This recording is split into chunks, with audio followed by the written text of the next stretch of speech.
Job chapters 19 through 21. Then Job answered and said, How long will ye vex my soul, and break me in pieces with words? These 10 times have ye reproached me. Ye are not ashamed that ye deal hardly with me. And be it indeed that I have erred, mine error remaineth with myself. If indeed ye will magnify yourselves against me, and plead against me my reproach, know now that God hath subverted me in my cause, and hath compassed me with his net. Behold, I cry out of wrong, but I am not heard. I cry for help, but there is no justice. He hath walled up my way that I cannot pass, and hath set darkness in my paths. He hath stripped me of my glory, and taken the crown from my head. He hath broken me down on every side, and I am gone. And my hope hath he plucked up like a tree. He hath also kindled his wrath against me, and he counteth me unto him as one of his adversaries. His troops come on together, and cast up their way against me, and encamp round about my tent. He hath put my brethren far from me, and mine acquaintance are wholly estranged from me. My kinsfolk have failed, and my familiar friends have forgotten me. They that dwell in my house and my maids count me for a stranger. I am an alien in their sight. I call unto my servant, and he giveth me no answer, though I entreat him with my mouth. My breath is strange to my wife, and my supplication to the children of mine own mother. Even young children despise me. If I arise, they speak against me. All my familiar friends abhor me, and they whom I loved are turned against me.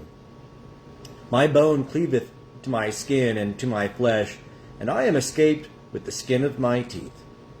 Have pity upon me, O ye my friends, for the hand of God hath touched me. Why do ye persecute me as God, and are not satisfied with my flesh? Oh, that my words were now written! Oh, that they were inscribed in a book, that with an iron pen and lead they were graven in the rock forever. But as for me, I know that my Redeemer liveth, and at last he will stand upon the earth. And after my skin, even this body is destroyed, then without my flesh shall I see God, whom I, even I, shall see on my side, and mine eyes shall behold, and not as a stranger. My heart is consumed within me. If ye say, How will we persecute him? And that the root of the matter is found in me.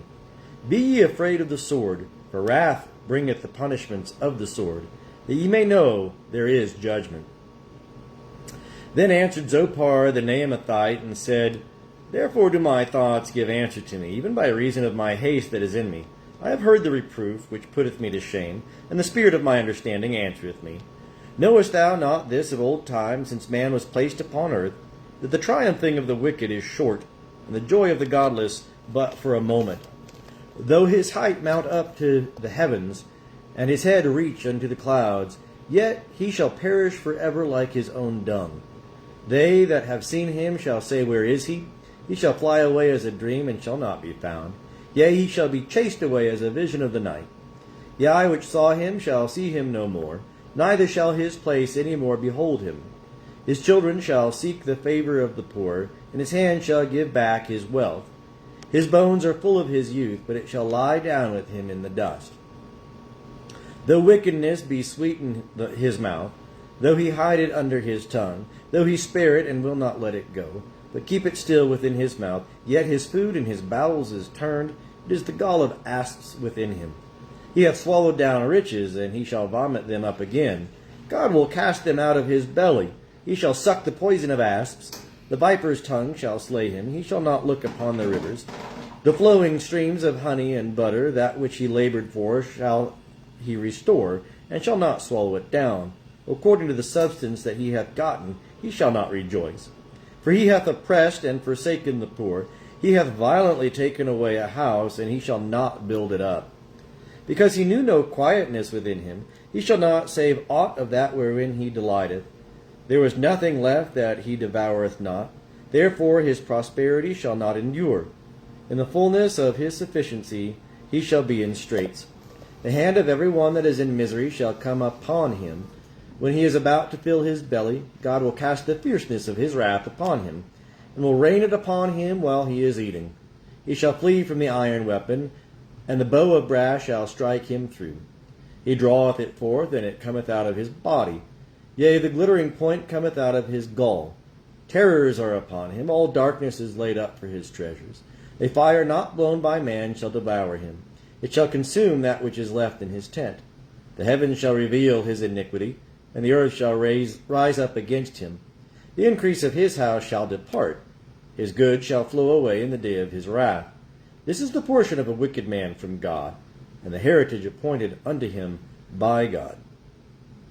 Then Job answered and said, Hear diligently my speech, and let this be your consolations.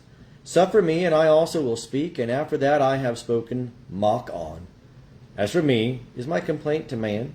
And why should I not be impatient? Mark me and be astonished, and lay your hand upon your mouth, even when I remember I am troubled, and horror taketh hold on my flesh.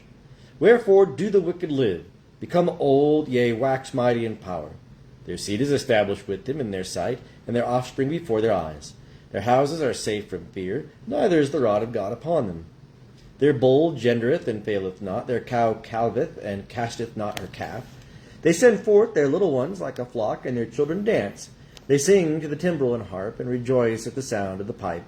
They spend their days in prosperity, and in a moment they go down to Sheol. And they say unto God, Depart from us, for we desire not the knowledge of thy ways. What is the Almighty that we should serve him? And what profit should we have if we pray unto him? Lo, their prosperity is not in their hand. The counsel of the wicked is far from me. How oft is it that the lamp of the wicked is put out, that their calamity cometh upon them, that God distributeth sorrows in his anger, that they are as stubble before the wind, and as chaff that the storm carrieth away. Ye say, God layeth up his iniquity for his children. Let him recompense it unto himself, that he may know it.